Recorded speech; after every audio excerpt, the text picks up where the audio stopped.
이제 이 부모와 자녀의 관계가 온전해지려고 한다라고 하게 되면은 부모만 네 자식이다, 내 자식이다 그러고 있어야 되나? 아니면 자식도 그 우리 아버지다 그래야 되나?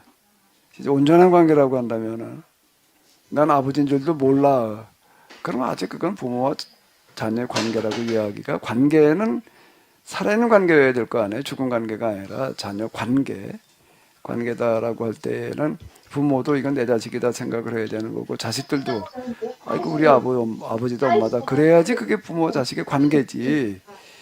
그냥 일방적으로 아버지만 부모만 그렇게 생각하고 자녀들은 난 전혀 상관없다 그러고 있으면 아직 관계가 맺어졌다고 이야기하기가 어렵다고요. 관계가 맺어진다는 건 상호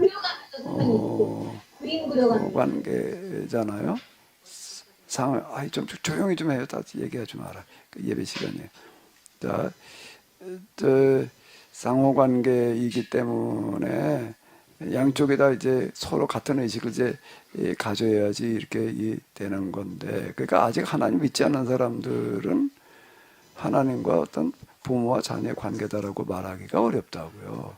관계가 아직 형성이 안 됐으니까. 그런데 이제 우리가 교회에 나와서 다른 신이 아닌 여호와를 하나님으로 믿게 되면, 특히 예수님을 영접을 하게 되면은 하나님의 자녀라는 거가 믿어진다고. 그 믿어진다는 얘기인데 관계가 맺어진다는 얘기가 되는 거거든요. 그 이제 하나님이 진짜 이제 나의 아버지다, 또 내가 그의 자녀다 라는 생각을 비로소 가지게 된단 말이에요. 그런데 비로소 그때 가서 이제 부모와 자녀의 관계가 이제 맺어지는 거로 이렇게 이제 볼 수가 있지 않을까. 원론적인 측면에서 다 세상 모든 사람도 하나님의 자녀 다. 그러니까 우리는 그 이제 하나님과 그런 자녀 관계가 맺어진 사람은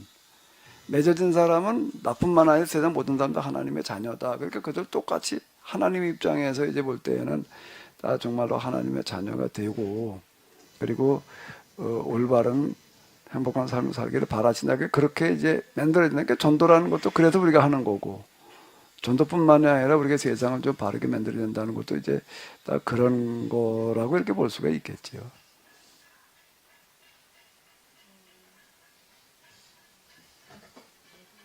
얘말 계속 말씀하세요. 괜찮아요. 네, 목사님, 그럼 한 가지만 더 예, 예. 질문 드리겠는데요. 그럼 아까 오전 설교 말씀 중에, 그럼 하나님 나라가, 뭐, 내세가 아니고, 현실적인 현재 우리 살아가는 이 현실이라고 말씀하셨는데, 그러면은, 지금 모든 부분이, 예, 하나님을 믿는 기독교인들이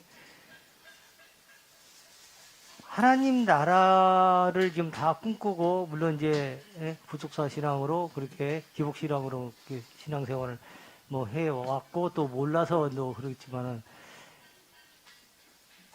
지금 마음에 하나님 나라를 이렇게 생각하고 믿는다면은, 그러면 하나님을 믿지 않는 자들도 하나님을 동경하고 하나님이 살아계심을 알고 믿고 또 시인을 할 수도 있는 부분이고, 또 그런데 그럼 꼭 이게 교회를 섬기면서 교회 이제 하나님 믿으면서 그러면 하나님을 믿어야 되는 건지, 아니면 교회를 다니지 않고 하나님을 살아계심을 믿는다고 보면은 또 교회를 안 다니면서도 정말 그리스도인들보다 더 이 세상의 윤리도덕도 잘 지키고 또 세상의 모범이 되는 그런 삶을 살아가는데, 그럼 그런 자들은 어떻게 또 설명을 또 해야 될 건지.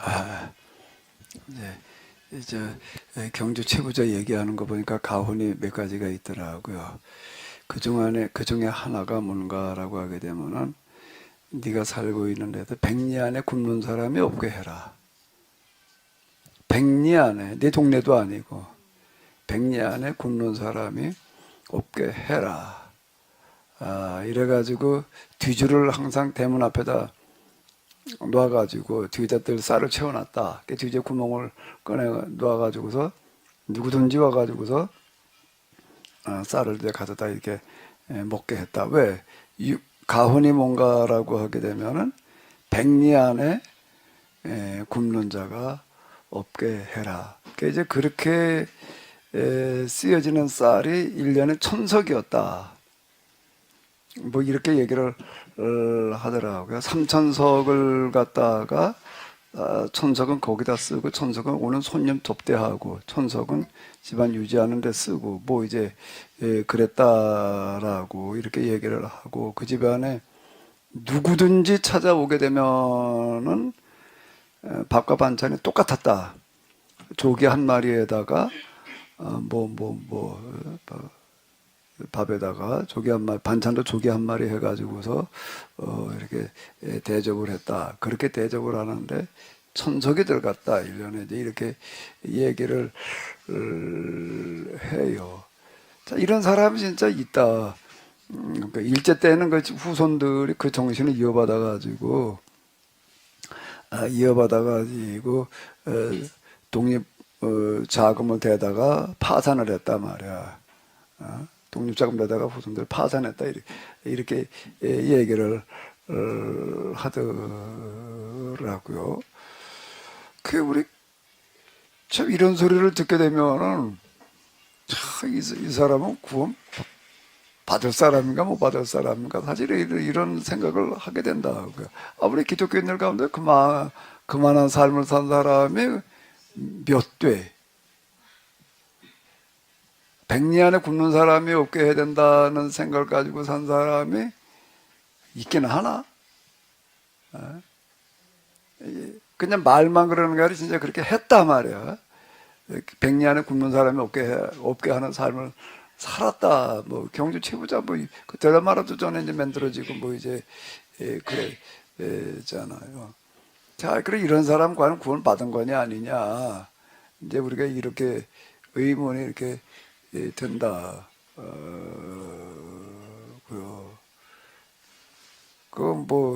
그 사람들이 살아가는 데 있어서 정말 절대 어디 뇌물 주거나 뭐 어쩌고 저쩌고 이렇게 하지 않고 진짜 그러고 살아가는 어떤 그런 전통이 있고 이제 공산 6.25 때 거기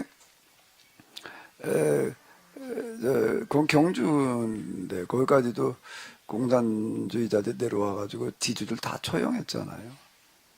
근데 지주들이 그 채우자 그 후손들은 처형을 안 했다. 이 사람들 우리가 처형할 대상이 아니다 그러고 살려줬단 말이에요. 그렇게 얘기를 한다. 지주들이 지 혼자 살 생각만 하니까 죽이는 거지. 그건 뭐 우리가 추구하는 거고 다르지 않다 그래가지고 공산주의자들도 그냥 갔다 이제 이렇게 얘기를 하는데 이 사람은 구원 받았나 못 받았나?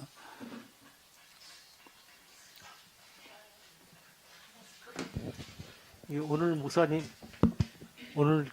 목사님께서 설교하신 말씀을 봤을 때는 받았다고 생각이 내가 뭐라 그랬는데 받았다고 그래야 되는 거죠.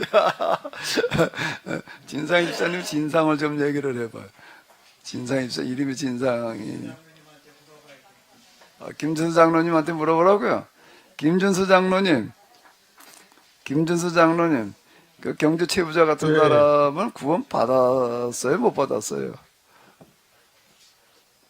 뭐 우리가 말할 수 있는 건 아니고 우리 생각으로는 또 제 생각은요. 제 생각을 말씀드리면 당연히 받아야 된다는 그 구원의 삶을 사셨기 때문에 그 정신이 계속 이어지게 해야 된다면 당연히 영생으로 가야 되는. 왜냐하면 그 생각 자체가 또 그리고 그런 실천 자체가 또 후세 사람들에게도 계속 영향을 미치고 그랬기 때문에 당연히 구원 받았다 이렇게 우리가 확신하는 그런 말은 아니겠지만 그런 삶을 또 우리도 좀 추구해야 되니까 그러기 때문에 당연히 구원의 그 받은 삶을 사셨고 구원받은 삶, 그러니까 인간답게 산 그 자체가 구원의 삶을 산 거 아니에요. 그러니까 구원의 삶을 사셨기 때문에 그게 계속 영생의 길을 갈 수밖에 없는 거죠. 저는 그렇게 생각합니다. 참 놀라운 데가 많아요. 그 집에 그냥 물건을 많이 살 거 아니에요. 어마어마하게 많은 물건을 살 텐데 뭐라고 얘기를 하면 절대 가가지고 물건값 깎지 마라. 장사꾼들은 먹고 살아야 되는데 자꾸 그거 깎으려고 하면. 근데 우리는 당연히 깎으려고 달라든다고 이제 우리는. 근데 깎지 마라 이렇게 얘기를 했다. 근데 이제 그 드라마나 이런 데서 보게 되면 오히려 그렇게 해가지고 얻은 게 더 많다. 이렇게 얘기를 하는 거예요. 왜? 상인들이 서로 그냥 좋은 물건을 갖다 줬다. 이렇게 얘기를 하고 또 아주 결정적인 거는 뭔가 하면 상인들은 다 이게 전국을 이제 오가는 사람들이잖아요. 전국에 대한 정보들을, 중요한 정보들을 가져다 줬다. 근데 신뢰관계인 거예요, 이제. 신뢰가. 그러니까 사업에 있어서 제일 남는 거는 신용이다. 사람을 얻는 게 제일 큰 걸 얻는 거다. 이제 그 사업하는 데 있어서들, 진짜 큰 사업가들은 그렇게 하는 거, 같더라고요. 사람의 마음을 얻는 게 가장 크게 남는 거다. 이렇게 이야기를 하는데 이 사람이야말로 진짜 상인들의 마음을 얻은 사람이에요. 이렇게 대량으로 사고 그러면 깎아 묻어 살라고 그러질 않으니까. 다 알잖아요. 왜 안 깎으려고 그러니? 다 깎으려고들 그러지. 다 후려치기 하려고 그러고, 뭐, 별별 수단들 다 쓰고 그러는데, 참, 놀라운 데가 많아. 자, 저만한 사람이 또 있을까 할 정도의 이야기들이 참 많다. 고요. 저도 그 최근에 그 TV에서 봤어요. 이분 이야기를요. 이 사람 채부잣집 이야기 들었는데 그 저희 독립 자금 1,000억 지금 액수로는 1,000억 원대라더라고. 1,000억 원대를 그 독립운동 자금 다 썼다고. 거기 상해 임시정부에서 그 뭐 재정 담당인가 했다고. 아니, 그러다 망한 거야. 예. 그러다 진짜 파산을 했다는 거예요. 재산 다 날렸다. 다 날릴 때까지 한 거예요, 그러니까. 아니 그리고 좀 남아 있는 건데 그걸 6.25 전쟁 끝나고 나서 우리나라가 망한 이유가 그러니까 일치제 때 망한 이유가 교육이 없어서 그렇다 해가지고 교육 사업에 다 투자했다더라. 전 재산. 그래서 영남대가 그 사람을 세운 거예요, 영남대가. 그러니까 대학을 세우, 나머지 이제 그 재산 다 털어가지고서, 이제 교육이 중요하다라고 해서 영남대를 세운 게 그 사람이 세운 거라고요. 영남대 그애도 세워지고, 이제, 그래서 사모님 그 구원 받았다는 거예요, 못 받았다는 거예요? 마이크를 괜히 잘못했으면 저는 최부잣집 이야기가 감동받아서 같이 그냥 수저 얻는 건데요. 아니 저는 제 생각에도 그분들은 그랬잖아요. 목사님께서 늘 말씀하신 양심의 법이 그 계약법이었다고 하니까 그분들은 양심의 법대로 계약법의 정신을 정말 충실히 했던 사람이라고 생각이 들어서 네네 정말 그분들은 꼭 구원을 받아야 된다는 생각. 하나님 마음 모르겠지만 저희 입장에서는 누구나가 다 저런 가정이 구원 못 받으면 누가 천국 가 이럴 것 같아요. 제 생각에도. 네 그런 의미에서 좀 한마디 하고 싶고요. 흉년에 절대 땅 사지 마라. 대지주도 때 흉년에 땅값이 떨어지잖아요. 그러니까 그때 땅 사가지고 땅 넓히고 근데 절대 흉년엔 땅 사지 마라. 땅을 사줘라. 제값 주고 살아. 이런 식의 상인원 때 물건 깎지 마라. 땅을 사더라도 헐값에 살라고 그러지 마라. 이제 이런 식인 거예요. 나중에 땅을 다 그대로 돌려받았어요. 태국에. 일본이 망하고 나서. 교육 사업에 썼나 보죠. 그럼 다 썼다더라 마무리는. 진짜 손주가 나와서 증언을 하더라고. 그 논밭을 파는 사람이 일본 사람한테 팔았는데 일본이 망하고 나서 그게 다 소각돼 버린 거야. 땅 문서가. 그래서 원래대로 그 채부자 땅은 다 회복이 된 거예요. 그래서 그걸 가지고 이제 뭐 대학도 세우고 이제. 그래서 저 장로님, 그래서 구원 받았다는 거예요? 못 받았다는 거예요? 그랬더. 김주수 장로님 의견에 따를게요. 우리 최명희 권사님은 어떻게 생각하죠? 최명희 권사님도 한번 구원 받은 거예요? 그것만 딴 거 말고 구원 받은 거 같아요? 못 받은 거 같아요? 그러니까 하나님이 법이시니까 그 기존의 구속사적 방법으로는 구원받지 못하지만 법이신 하나님 앞에서는 구원받아야 마땅하신 분 같아요. 그러니까 사도 바울의 이야기에 의하게 되면은 그 심는 대로 거둔다는 거예요. 그분의 그 구원의 원리는 우리 믿기만 하면 구원받는다. 사도 바울 믿기만 하면 구원받는다. 이렇게 말했다고 그러는데 그건 전혀 오해예요. 그렇게 얘기를 해버리게 되면 그렇게 오직 바울이 그렇게 얘기한 데가 있어요. 믿음으로 의롭다만 얻는다 요 구절을 가지고서 믿기만 하면 된다 이렇게 얘기를 하는데 그거는 이제 유대교의 행위구원론에 대해서 행위로 구원받지 못한다라고 하는 걸 말한 거지 믿기만 하면 구원받는다 이렇게 말했다라고 하게 되면 전혀 이게 이제 오해인데 사도 바울은 심는 대로 거둔다. 성령을 따라 선한 거를 심은 사람은 영생을 거두고 이렇게 얘기를 한다고요. 육체를 따라 심은 자는 이제 멸망을 거둔다 이제 이렇게 얘기를 한다고요. 그 구원의 원리. 네, 말씀하세요. 왠지 의문이 드는 게 심는 대로 거둔다는 말씀이 굉장히 좀 두렵고 무서운 말씀인 것 같은데 저 같은 경우는 심는 것도 없고 뭐 행위로 내세울 것 하나도 없으면 구원 받을 존재도 못 되지만 구원의 확신 같은 건 언감생심인 거예요.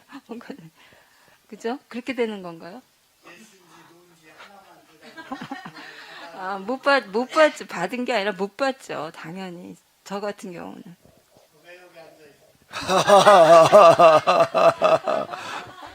근데 같이 사는 사람이 저렇게 저 정도로 얘기할 정도면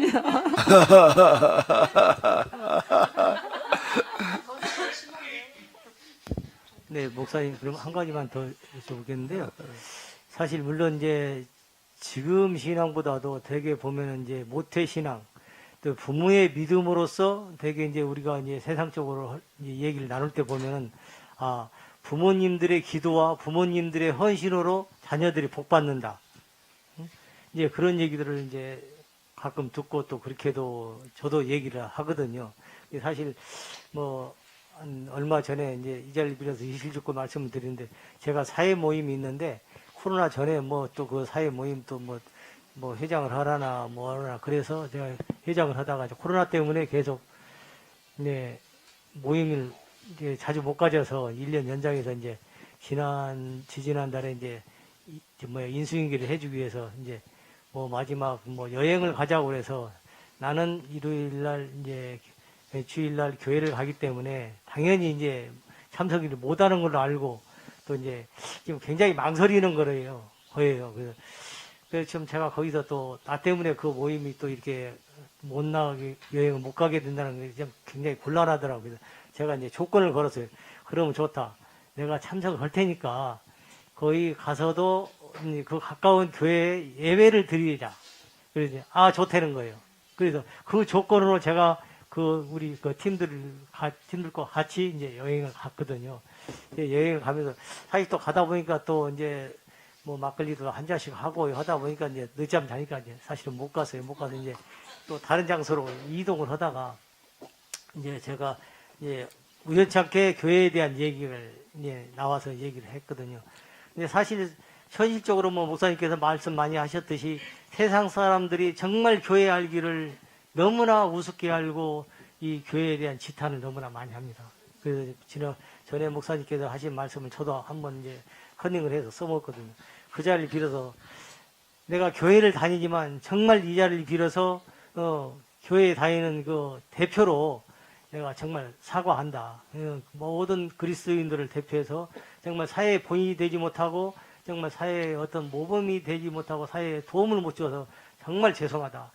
그런 얘기를 하면서 정말 하나님 나라에 대한 어떤 그런 얘기를 나누고 또 그 중에 또 이제 그 사업하시는 분 지인 한 분이 그 부모님들이 부곡에 어떤 이제 교회를 세웠답니다. 그 땅을 팔아서. 그래서 이제 그분이 지금 사업이 지금 잘 되고 있는데 그래서 내가 그분을 전도를 할 목적으로 이제 저희가 이제 사회적으로 이제 호칭을 그냥 회장님이라고 불러드리는데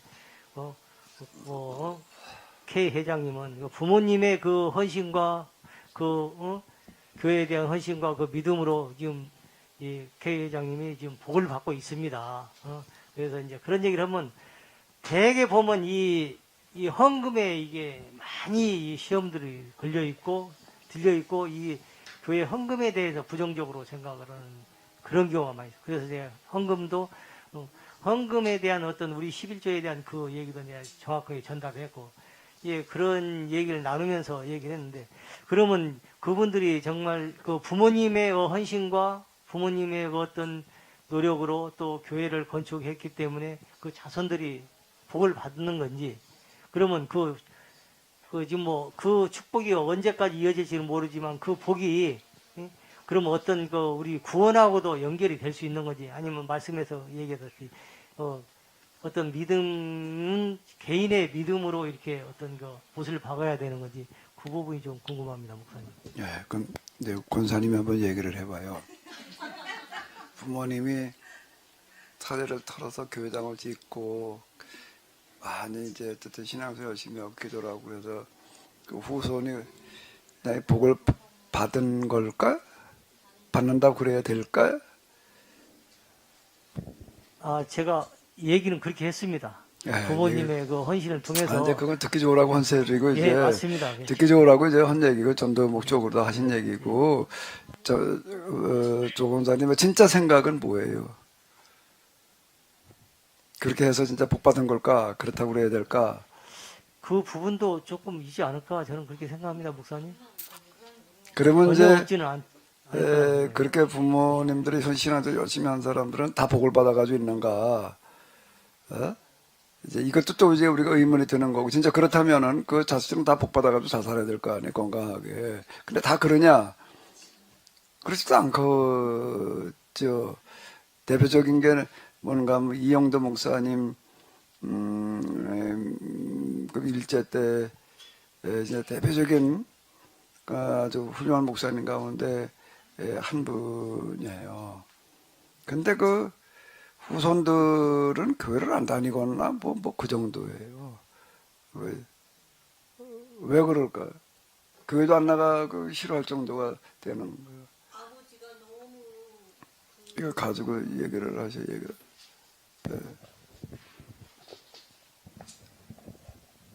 열심히 예수 믿는 아버지 봤는데 나는 아버지처럼 살면 안 되겠다. 응?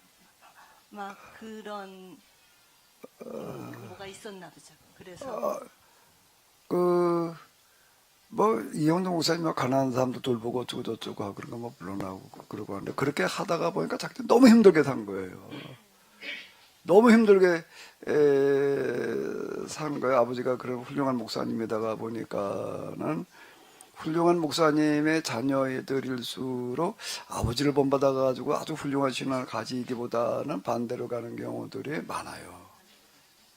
너무 그냥 뭐 이게 뭐 이래가지고 난 그렇게 되기 싫다 이제 이렇게 되는 경우들이 사실 이게 많거든요. 그러니까 설명이 참 어려워요.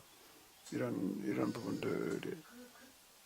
그때 지금 얼른 생각나는데 독립문 있는 그쪽 산 꼭대기에서 이렇게 하면은 그 교도소가 이렇게 보이는 모양이에요. 그래서 목사님이 하루는 거기 있는 사람들 생각이 나가지고 내가 여기 이렇게 따뜻하게 어떻게 그럴 수 있나 그런 마음이 들어서 그 사람들의 아픔이 느껴져가지고 그리고 또 그 목사님 댁에는 사람들이 계속 목사님 좋다고 찾아와요. 그러면은 그거 다 또 해서 먹여야 돼. 사모님 그거 없는데.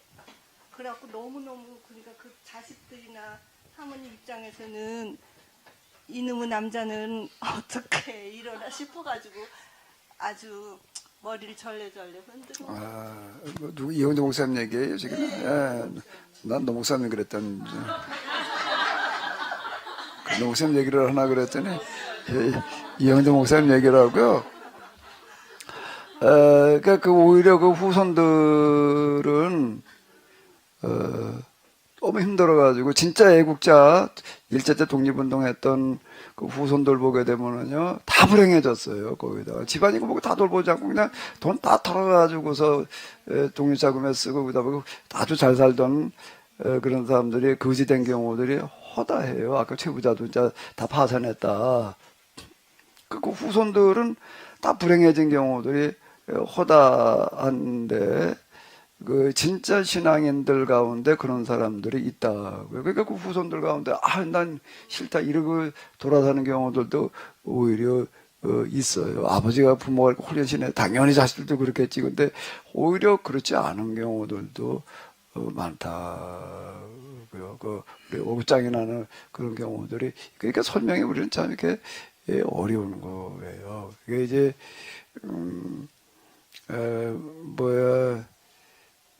저도 이제 그 신학교 다닐 때 그 소리를 많이 들었어요. 부모가 신앙생활 자질에 복 받는다. 나는 그 소리가 되게 화가 나. 난 우리 부모 신앙생활 하지도 않았지만은 자식들이 복 받았다라고 하는 거 이렇게 보니까 우리 동기들 가운데서도 이제 목사님 자녀들이 좀 있었어요. 이 친구들은 그때 우리만 하더라도 지금처럼 심하지는 않았지만 졸업하면서 어디 목회 자리 찾아 나가는 게 굉장히 어려웠어요. 굉장히 어려워서. 근데 부모가 목사님인 경우에는 별로 걱정을 안 해. 왜 걱정을 안 할까? 아버지가 다 어제 자리를 만들어 주는 거예요. 그러고 나가는 거예요. 그러면서 뭐 부모님의 신앙생활에서 복 받았다 이렇게 말을 하니까 아니 과연 그게 복 받은 건가? 그래서 부모님이 목사님인 경우에는 성골이라고 그러고 부모님이 유일한 장로인 거 진골이라고 그러고 그렇게 이제 얘기를 했어요. 그 부모님이 그래도 목사거나 장로거나 그러면은 다 그래도 어떻게 해가지고서 다 자리를 찾아준다. 그래가지고 진짜 쉽게 가요. 진짜 그래요. 근데 나 같은 놈은 이건 아무것도 아니야. 그러면 부모가 신앙생활에서 복 받았다. 하나님 과연 그렇게 하시는 하나님일까? 하나님 그렇게 하시는 하나님일까 말이야. 나는 그 의문이 들라고. 나 같은 조금 더 얘기를 하고 나 같은 놈 누가 별로 아는 사람도 없고 저쩌고 하니까 그냥 있는 거야. 그럼 나는 어떻게 해야 되나? 나는 이런 상황에서 나는 어떻게 믿었나 하면은 나는 이렇게 믿었어.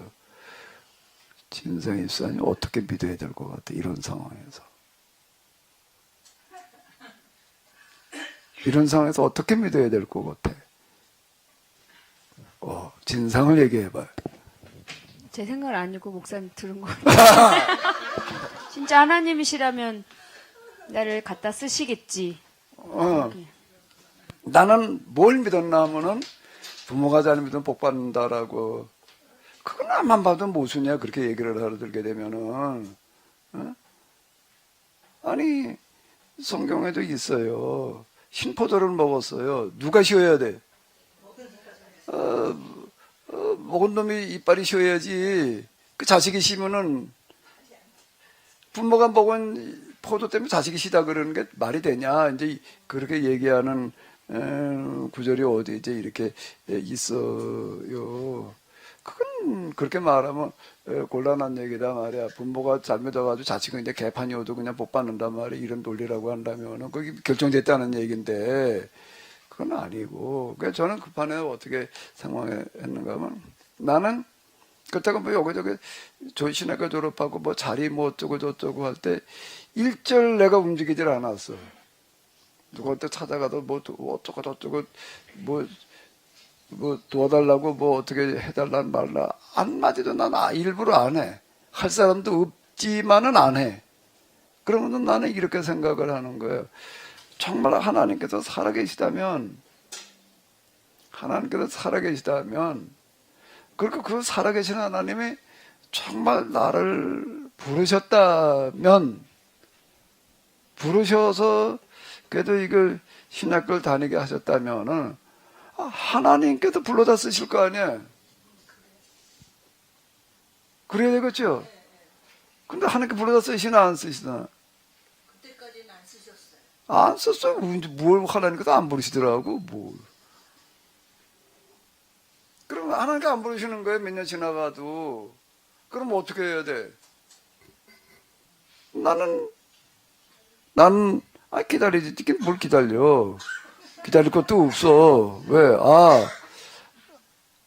하나님께서 나는 별로 쓸데가 없다고 그러시는구나. 바로 나는 받아들이는 거예요. 그럼 어떻게 해야 돼? 그건 받아들이는 거지. 뭐, 난 전혀 불만 없었어요. 난 불만, 뭐, 하나님, 뭐, 어쩌고-저쩌고. 하나님 앞에 뭘 어쩌고-저쩌고. 그분은 완전하신 하나님이고, 다 아시는 하나님인데, 그분 앞에서 왜 나는 안 갖다 씁니까? 그렇게 달라들어야 되나? 예? 내가 어디가 못나서 안 쓰십니까? 그분 앞에 내가 그럴 수는 없는 거 아니에요.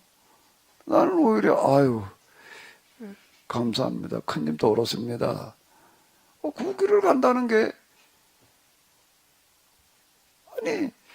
목회의 길을 간다. 그때 목회라고 생각하지도 않았지만, 난 신학자의 길이라고 생각했죠. 그 길 자체가 뭔가 하면 엄청난 부담이지. 난 그 부담으로 받아들였다고, 그게. 근데 그냥, 이제, 사실 난 어떤 면에서는요, 한편으로 아쉬운 미련이 없는 게 아니야. 여태까지 한 건 뭐야. 그런 생각이 당연히 들고 그러지만은, 정말 그렇다라고 한다면, 난 큰집 하나 더 얻었다.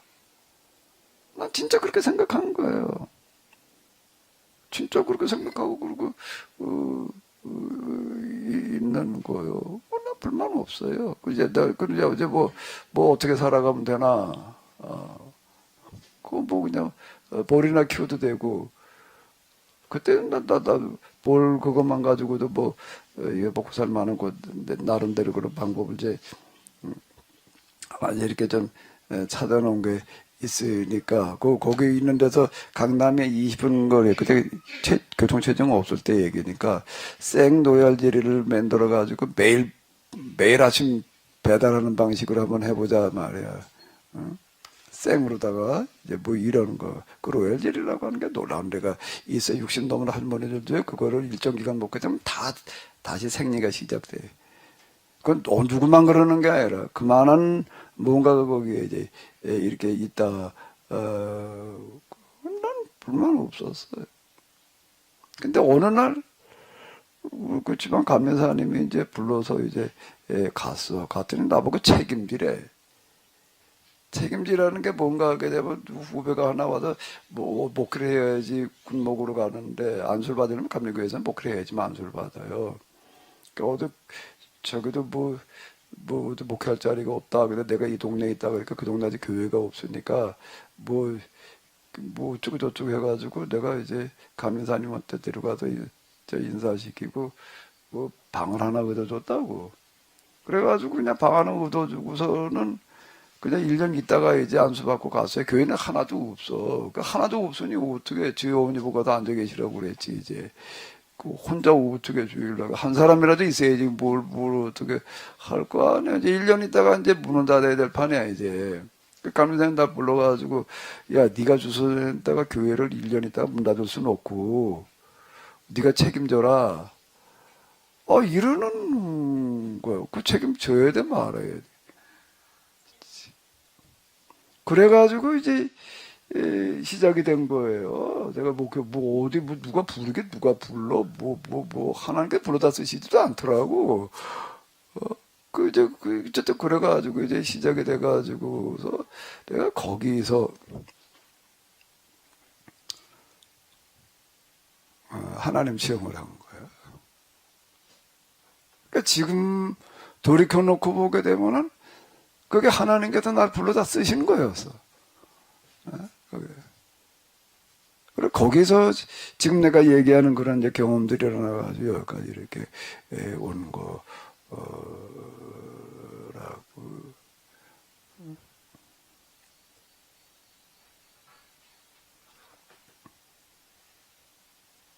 뭐 얘기해 보시죠.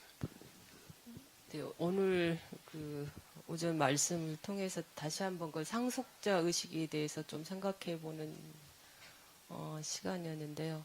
근데, 저는 이제 이 상속자 의식을 저도 뭐 목사님 말씀하신 것처럼 이렇게 천국 뭐 영생을 얻는 그런 특권으로 생각했었는데 이 땅에 이뤄내야 될 이 땅에서 이뤄내야 될 상속자라는 그런 의미로 이제 해석을 하신 거잖아요. 근데 지금 이제 저희 나이 와서는 저희가 뭐 얼마나 상속자 역할을 감당할 수 있을까 이제 그런 현실 파악을 하면서 결국은 이 말씀이 정말 어렸을 때부터 애들한테 이런 세계관이잖아요. 이게 세계관이 우주관이고 이런 의식을 어렸을 때부터 심어주면 얘들이 정말 큰 거대한 꿈을 가지고 좀 더 새롭게 애들이 시작하지 않을까 하는 그런 생각이 들더라고요. 저는 개인적으로. 그래서 그러니까 금방 얘기한 대로 그건 뭔가라고 하게 되면 교육이 그걸 가능하게 하는 거예요. 네. 애들 꿈나무라고 그러잖아요. 꿈나무라는 얘기가 뭔 얘기예요? 꿈꿀 때가 있는 거예요. 나르는 자동차를 만들겠대. 누가 그런 소리 할까? 이게 아주 철 모르는 애들이 이렇게 말하는 거예요. 철 모르는 애들은 자기가 커가지고 과학자가 되고 날아다니는 무슨 자동차를 만들겠다, 뭘 어떻게 하겠다, 이렇게 걔들 꿈을 꾼다. 그게 아무것도 아닌 것 같지만은요, 그때가 있어요. 그때 지나면 이제 그 다음에 현실을 알게 되면 이제 그 다음엔 안 돼. 그런 꿈 안 꿔. 아주 저희는 이제 못하잖아요. 꿈꿀 때가 있는 거야. 한참 자라날 때예요. 그때 애들에게 꿈을 심어주는 거는 그 나이 또래 때 가능한 거예요. 나이 먹은 다음엔 안 돼요. 나이 먹은 다음에 그때 뭘 심어주는가라고 하게 되면은 그냥 허무맹랑한 그런 거 말고 성경에 있는 꿈을 심어주는 거. 성경 똑바로 해석을 해가지고 꿈을 심어주는 거예요. 그러면은 그 꿈은 이루어지는 거예요. 그런 얘기가 성경에 어디 있을까? 네. 요셉이 어떻게 했다고? 요셉이 정말 그 가난의 문제를 그 지역에 해결하는. 근데 그거 꿈을 심어줬다는 게 어디 있다고? 요셉이 그렇게 한 거 말고. 요셉이 어떻게 왜 그렇게 했느냐라고 한다면은 17에 애굽에 팔려간 거예요. 팔려갈 때 나이가. 그런데 거기 가가지고서 무슨 꿈을 꾸는가 하게 되면은 애굽의 가난한 자들의 문제를 해결하겠다라고 도전을 하는 거예요. 이게 지금 창세기 얘기, 요셉의 얘기가 그 얘기 아니에요. 나는 그게 앞만 봐도 정신 나갔다며. 근데 그걸 요셉하고 한번 얘기를 해본다면 요셉이 종으로 팔려온 놈이 그건 나 말도 안 통하는 그런데 끌려가지고 애굽이라고 하는 나라가 무슨 뭐 손바닥만한 나라도 아니야. 그 당시에 진짜 제일 큰 나라인데 그 당시에 애굽은 전성기 때를 말하는 거예요. 애굽 이집트 역사 가운데에서도요. 메소포타미아 쪽보다 그때가 훨씬 더 클 때예요. 그럼 세계에서 제일 큰 나라다.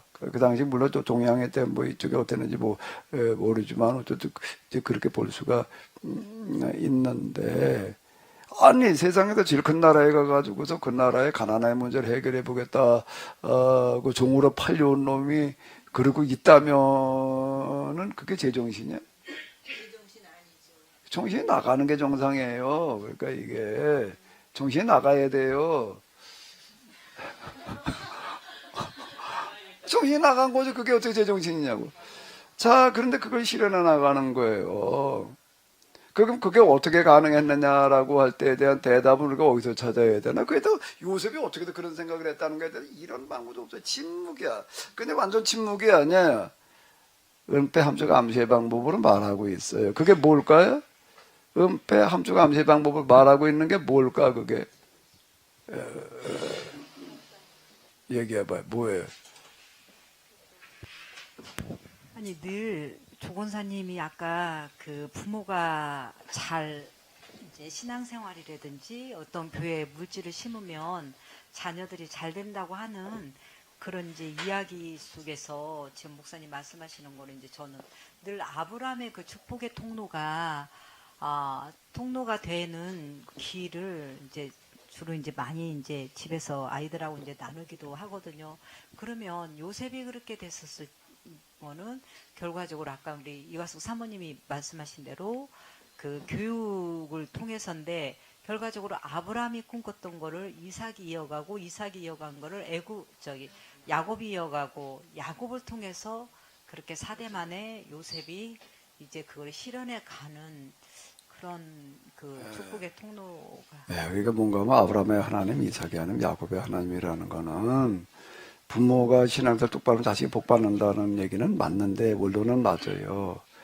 원론은 맞는데, 자, 아브라함에게 아들이 이삭만 있었던 건 아니에요.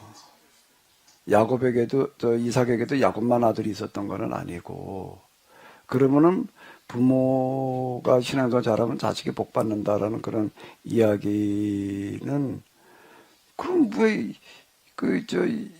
예손 아니고 야곱만 복 받아야 돼? 이게 또 설명이 안 되는데, 그 얘기는 무슨 얘기가 되는가 하게 되면은, 자식을 똑같이 앉혀놓고, 이제 신앙을 가르치는 거예요. 가르치는데 그 중에 다 받아들이면 좋겠지만 이게 잘 안 되는 거예요. 이게 안 되는 거야. 야, 아브라함이 심혈을 기울여가지고 가르친 게 누구였을까? 조카 롯을 데려다가 자식처럼 키우면서 이게 아브라함 내 롯은 소돔으로 가버리잖아요. 소돔으로 가버리는 거예요. 난 큰아버지처럼 살기 싫다. 그 얘기, 또 이삭은 또 두 놈을 낳아가지고 쌍둥이를 낳아가지고 열심히 가르치는데, 이게 이제 큰 놈이 좀 했으면 좋겠는데, 이거 큰 놈은 또 벨루야. 벨루. 누가 받아들였다는 얘기예요? 그 얘기를 해요? 야곱이 받아들였다는 얘기고, 아브라함에게 이삭이 받아들였다는 이야기이고, 하나님께서는 그 부모가 가진 그런 원대한 꿈과 신앙을 이어갈 자식을 있게 하겠다. 이게 이제 부모가 신앙생활 잘하면 자식이 복 받는다. 이렇게 설명을 해야 되는 얘기지. 부모 신앙생활 잘했기 때문에 그냥 자식이 저절로 복 받는다. 그래 놔버리면 이제 기계적인 관계로 얘기를 해버리면 그건 설명이 안 돼요. 그렇게 얘기를 하고 모순이야. 그렇게 얘기를 하면은, 그렇게 자식을 앉혀놓고 하게 되면은 그 자식들 가운데 그래도 그걸 받아들인 사람이 이제 있게 하겠다. 라는 걸로 받아들인다라고 한다면 설명이 이렇게 되는 건데, 그럼 이제 야곱은 12아들을 낳았어요. 12아들 열심히 가르쳤을 거 아니에요. 나름대로 받았죠. 그 중에서 누가 그걸 제일 잘 받아들일까?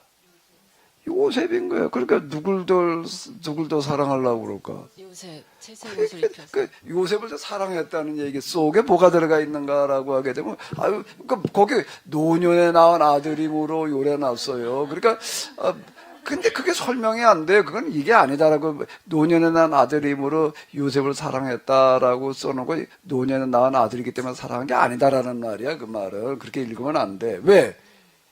노년이란 밑에 베냐민이 있는데 베냐민을 사랑해야지 왜 요셉을 사랑해? 예?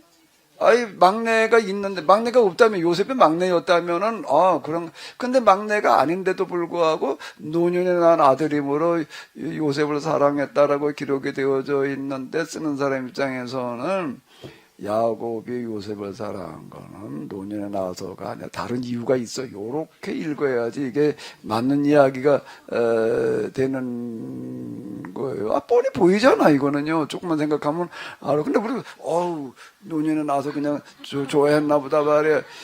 이래나 버리면 이제 이게 얘기가 안 된다고. 근데 요셉이 이제 죽었다고 그러니까는 야곱이 뭐라 그러냐면, 난 더 살 이유가 없다. 이제 나도 죽겠다. 그러고 나와요. 다시 뜯어 말리는 내용이 나오잖아요. 그만큼 야곱은 요셉에게 걸었던 기대가 컸다는 얘기가 되는 게, 왜 무슨 기대?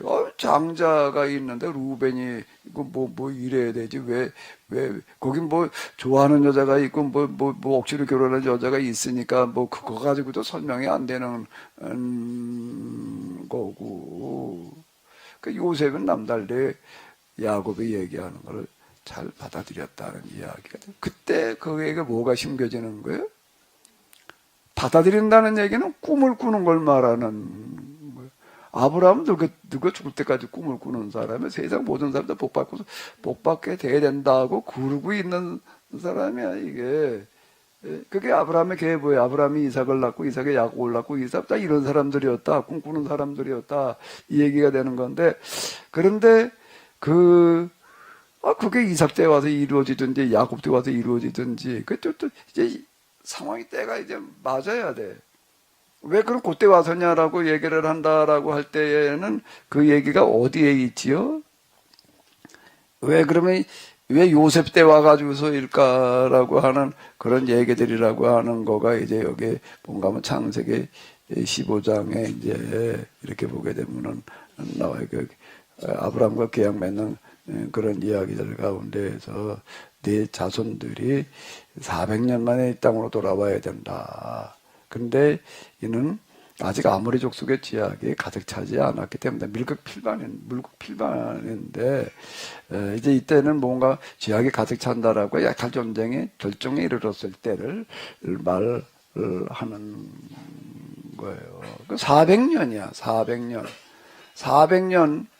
그러니까 이제 이때쯤 돼가지고서 이제 이런 일이 시작될 이제 조건이 이제 갖춰. 우리는 잘 몰라요. 사람을 못 느껴. 사람은 모르는데 이제 그런 거거든요. 그 야곱의 가르침을 요셉은 충실하게 받아들여서 노예로 팔려갔음에도 불구하고 이국 땅임에도 불구하고 아마 요셉은 이렇게 받아들였을 거야. 하나님께서 나를 여기에 보내셨다. 뭘 하라고? 가보니까 노예로 팔려갔는데 여기저기로 팔려가서 제일 큰 나라로 팔려갔어. 그게 어떻게 하라고? 이 큰 나라에 와가지고 뭘 하라고?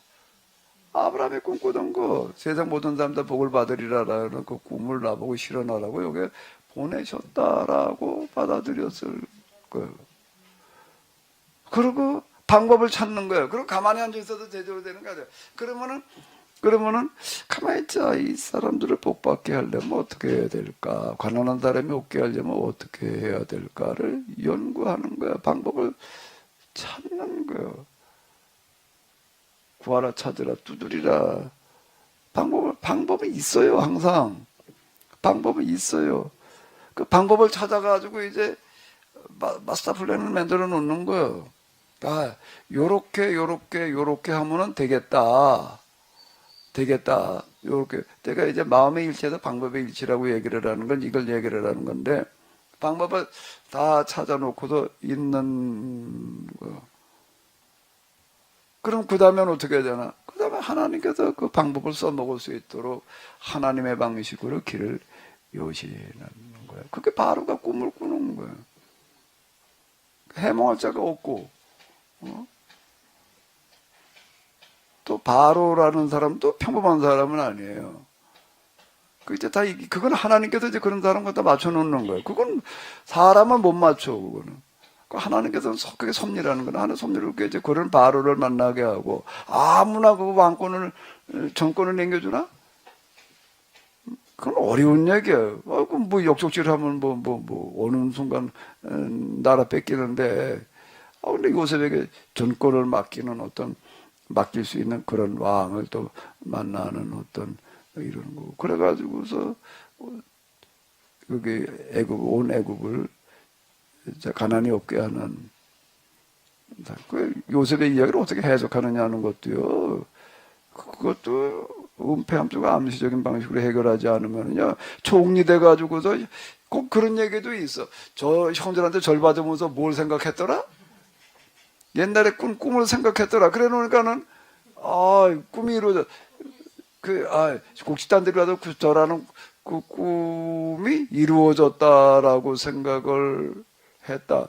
근데 아까 얘기대로 야곱이 요셉을 사랑했더라라는 게 노년의 아들이기 때문에라고 기록이 되어 있지만 이거는 뭔가 하면 노년에 낳은 아들이기 때문에 사랑했던 얘기가 아니야. 마찬가지로 요셉이 형들의 절을 받으면서 옛날에 꾼 꿈을 생각했더라. 그래서 여기서 이루어졌다라고 읽는 사람은 틀림없이 그렇게 생각할 텐데 그렇게 읽지 마라. 그게 아니야. 요셉의 꿈이라는 게 겨우 형들한테 절 받는 거. 아니 그게 뭘 대단하다고 성경에서 그래 형한테 절 받는 게 그게 대단해서 그걸 갖다가 꿈이 이루어졌다고. 아니 겨우 성경에서 얘기하는 꿈 수준이 그거예요 그래? 예? 그래서 그런 꿈 꾸라고 그래? 형들한테 절 받는 꿈 꾸라고? 말이 안 돼. 말이 안 돼. 그러니까 똑바로 자식들을 가르쳐가지고 하다가 보면 그 자식 가운데에서 그 꿈을 실현하려고 하는 자식이 나오게 마련이라고요. 다 그랬으면 좋은데 다는 아니래도 경주 최부잣집 그 얘기 들어보니까는요. 안에 그게 대대로 이어가더라고. 그게 어떻게 이유가 중간에 새는 놈이 있을 수 있는데 그게 난 너무 더 신기한 것 같아. 그게 조선 노인제 때 시작된 거지. 몇백 년 이어갔다고요, 그게요. 아니, 몇백 년 동안 그 자식들이 어떻게 그 정신을 이어가냐고. 중간에 어떤 놈이, 이제 이 집 관두자 그러고 나올 수도 있을 텐데. 예? 그걸 계속 이어갔다는 것도 대단한 거예요, 그게. 그걸 어떻게 이어갔을까? 그 자식들은 다 그런 놈들만 태어났을까? 뭐가 그걸 가능하게 하는 거죠? 교육과 훈련이 그걸 가능하게 하는 거죠. 여기 보기도 거기다 부잣집 여자들이 시집을 왔대던데, 그래 몇 년 동안은 거기 누가 나와서 이 얘기를 하더라고요. 아주 일을 얼마나 빡세게 시켰는데 그 많은 거 빨래 다 빨라고 그랬대. 종놈 시켜서 빨라고 그러지 않고요. 며느리 다 빠르라고 그랬단 말이에요. 그 집안이 얼마나 커요. 그러니까 그거 빨래에다가 무슨 아주 일을 그냥 거기 며느리 씨가 가지고서는 그냥 손가락에 물 튀기고 있는 여자가 아니더라고. 그 집 빨래 다 해야 될 판이야. 이게 밥을 다 해야 될 판이고 그냥 그 집에 시집 가려면 아주 고생길에 접어드는 거더라고요. 그렇게 해가지고서 그걸 이어가는 거예요. 그렇게 하지 않으면 그게 못 이어간다고요. 그런 교육과 그런 훈련이 뒷받침 되니까 그게 가능한 얘기지.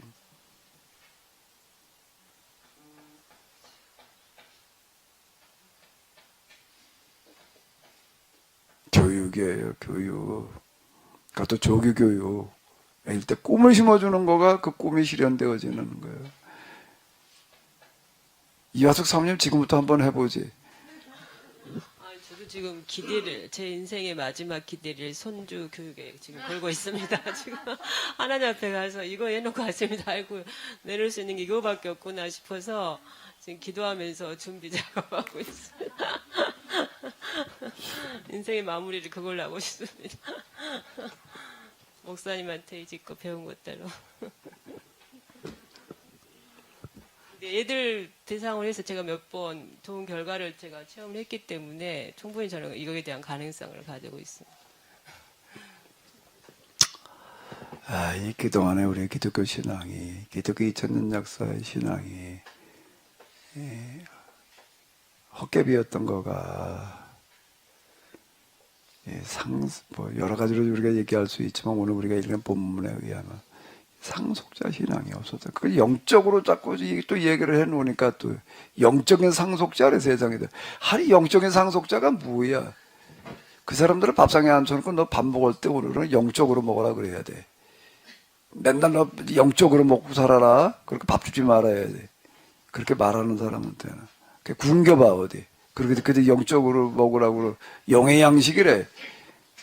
그러니까 영의 양식이나 먹고 살아야지 왜 이게 잠자리 잠자리인가 뱀인가 이슬 빨아먹고 산다며. 영적으로 먹고 살아야지 왜 밥상에 앉아가지고 숟가락으로 밥을 퍼먹어 왜. 영적인 거 좋아하면.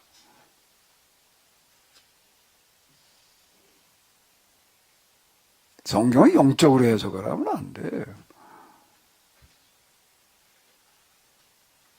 부탁하면 영적으로 그냥. 지금 또 이제 제 인생 살아오고 제가 신앙 경험상 이제 교육이 중요하다고 말씀드리고 싶은 게 저는 처음에 이제 핵심을 강력하게 했잖아요. 그때 이제 성령님께서 너무 강하게 임하셔서 제가 지난번에 약간 한 거 있잖아요. 우주를 얻은 느낌이었고 또 내 것이라는 생각이 없는 거예요. 저는. 근데 이게 뭘 의미하는지를 그 신앙생활 그 이후를 하면서 교육이 안 됐던 거예요, 제대로.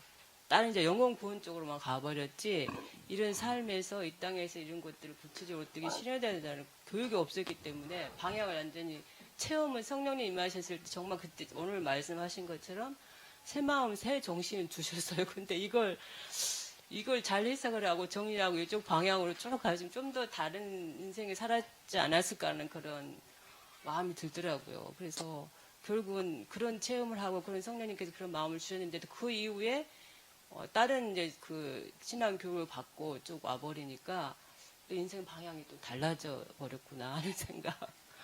주로 이제 우리가 배우고 듣는 거 영혼구원 아니야.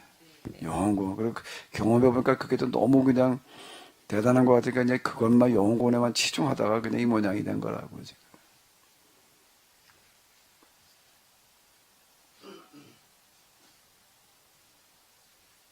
네, 뭔 말씀하시려고요? 제가 그 텔레비에 잘 나오는 그 스님도 있고 가톨릭 사제도 있고 전에는 그 목사님도 있었고 원불교의 원사. 처음에 이제 제가 봤을 때는 네 사람, 네 종교를 대표하는 거겠죠. 와서 이제 뭐 대담도 하고 재미나게 이제 자기 종교에 대해서 얘기도 하고 그거를 제가 봤었어요. 근데 이제 요새 보니까 두 사람이 떨어져 나갔더라고. 얼마 전에 보니까, 며칠 전에 보니까 불교 쪽에 이 성진 스님과하고 가톨릭 사제 하여튼 둘이 이제 잘 나오더라. 그러니까 목사하고 원불교는 내가 보니까 아마 옛날에 나온 것 때문에 혼이 났는지 안 나오고, 그 가톨릭 사제하고 스님만 이제 방송에 나와가지고 이제 자기 그 종교에 대해서 얘기하고 그렇게 얘기를 하더라고요. 가톨릭하고 불교하고는 원래 우리나라에 가톨릭이 들어올 때 여러 가지 우리나라 문화랑 부딪히는 게 많이 있잖아요. 가톨릭 처음에 들어올 때. 그래서 불교식으로 포장을 많이 해가지고 가톨릭이 들어올 때 불교식처럼 염주라든지 이렇게 동상 세워놓고 거기서 기도한다든지 이렇게 하다못해 종 이렇게 하는 거라든지. 그래서 둘이는 닮은 꼴이 많아서 그런지 요새 텔레비에 보면 이제 사제가 절에 가서 같이 노래도 같이 하고 그렇게 하더라고요, 이게. 근데 이제 아까 목사님이 이 말씀을 하실 때 채부자집 같이 이제 이분들은 제가 저번에 채부자 얘기 나왔을 때도 목사님이 하도 말씀을 하셔가지고 유심히 봤어요. 아마 같이 봤을 거예요, 이게. 같이 본 것 같은데. 물론 이제 그분들의 그 몇백 년 내려온 그 사람들에게 베푼 그 선행이라든지 그런 거를 보면은 이제 아까 목사님 말씀대로 심은 대로 거둬서 그 자손이 이제 아까 구원을 받았다고 그러셨나요? 난 그 말 안 했어요. 난 그 말 안 했어, 그거는. 안 하신 거죠? 난 구원 받았다고 말한 적 없어요. 그냥 사도바. 나는 사람 저 사람한테 물어봤지. 근데 내가 뭐라고 들은 것 같은데. 난 말 안 했어. 그래서 나는 말하게 했지 내가. 물론 이제 불교니 가톨릭이니 말고도 어느 종교든지 제가 그 힌두교 이런 데서 나온 그 옛날 경전 같은 거를 풀이해놓은 걸 이렇게 봐도 항상 가장 지극한 그 가르침은 배고픈 사람이 없게 하는 거예요. 힌두교니 무슨 종교든지 간에 그 최고의 그 가르침은 너 주위에 배고픈 사람이 없게 하라. 이제 우리 성경에도 물론 이제 그게 있지만 이제 그런 것들을 봤을 때 아까 제가 목사님 말씀에 잘 못 들었는지 모르지만 이게 산에 올라가는 길은 여러 길이 있는데 그렇다고 그래서 그게 다 옳은 길이냐, 어떤 선행을 쌓고 뭐 이렇게 해서 자기 아우라라고 그러죠. 아우라라고 하는 게 이게 뭐 예수님 상이나 뭐 석가모니 상 보면 뒤에서 이렇게 광채가 나는데 그 아우라라고 하는 거는 이제 내가 이 세상에 이미 나왔을 때 내가 이 세상에서 마땅히 해야 될 이 세상에 태어난 목적과 그 이유에 맞는 그런 삶을 내가 맞춰서 살아갔을 때 그때 이제 내 아우라가 형성이 되는 거거든요. 사람들한테 그런 모습으로 보여지고. 이제 아우라를 만드는 모습은 뭐 불교 쪽에서도 있을 수 있고 가톨릭 쪽에서도 있을 수 있고 뭐 하다못해 어디나 다 이게 선행을 자꾸 얘기하면서 이제 이렇게 할 수가 있는데 그것이 과연 이제 우리 예수님의 말씀에 결부시켜서 이게 이제 말하자면 영생에 이르는 구원에 이르는 그런 길에 같이 합류한 사람이냐, 그분들이 우리랑 같은 길을 가는 사람이냐, 아니면은 수리산 올라가는 우리는 이제 이쪽 헤누스 둔대교에서 올라가는 사람들인데 딴 사람들은 뭐 에덴교에서 올라간 사람도 있고 저기서 팔단지에서 올라간 사람도 있고 이제 그런 것들에 대해서는 좀 한번 좀 깊이 생각을 해봐야 되지 않을까 네, 그런 생각이 들어요. 그래서 이게 뭐 다원주의 때문에 굉장히 이제 말들도 많고 뭐 이단이다 뭐다 이게 얘기도 많은데 우리 좀 그런 면에서 좀 짚고 넘어가야 되지 않겠나 그런 생각이 드네요. 예.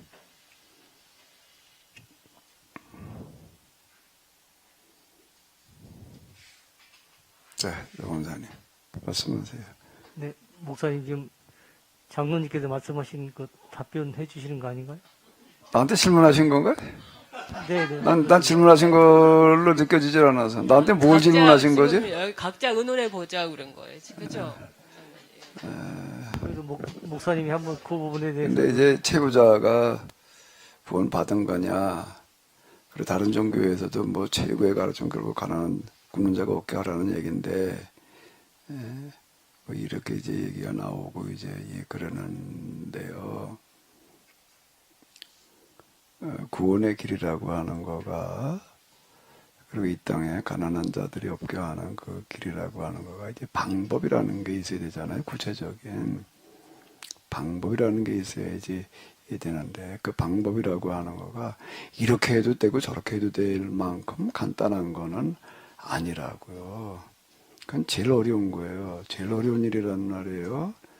제일 어려운 일에는 그건 이렇게 해도 돼, 저렇게 해도 돼. 쉬운 거라고 한다면은 이렇게 해도 돼, 저렇게 해도 되지만은 제일 어려운 길이라면은, 제일 어려운 문제라면은 그걸 해결하는 방법은 어떨까요? 한 가지밖에 없는 거예요. 이치가 그런 거예요. 한 가지밖에 없다고요. 여러 가지일 것 같으면 쉽지. 그거 뭐 이렇게 해도 되고 저렇게 해도 될 것 같으면 걱정할 일이 없지. 인간이 이루어야 될 가장 어려운 길이다라고 한다면은 그걸 이루는 방법도 가장 어려운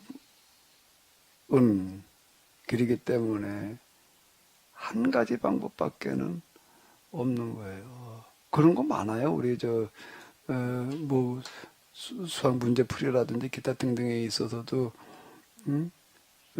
그런 게 허다하잖아요. 그러니까 예수님께서 I am the way 그렇게 얘기를 하신다고요. 내가 유일한 길이다. 유일한 길이다라고 하는 이런 부분에 나는 동의를 하는 거예요. 유일하신 하나님 옆에서 우리가 해야 될 일이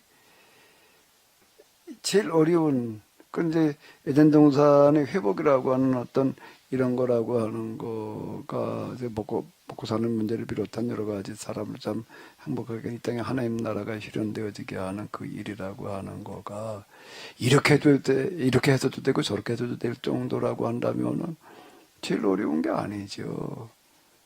제일 어려운 게 아니라고요. 그러면 그걸 해결하는 방법도 하나여야 되는 거예요. 그러니까 하나라고 하는 거가 뭐냐라고 할 때에 그거는 여기에서 나오는 거예요. 그 방법이라고 하는 거는 하나님이 어떤 분이시냐, 하나님과 이 세상의 관계라는 게 어떤 관계이냐, 우리가 하나님을 믿는다는 게 뭘 어떻게 하는 거냐라고 하는 것과 직결되어져 있다고요. 그러니까 하나님이 어떤 하나님이시냐라고 할 때 법이에요. 그럼 당연한 거예요. 그 자명한 이치예요. 그러면 그 하나님과 우리와의 관계도 어떤 관계예요? 법의 관계예요.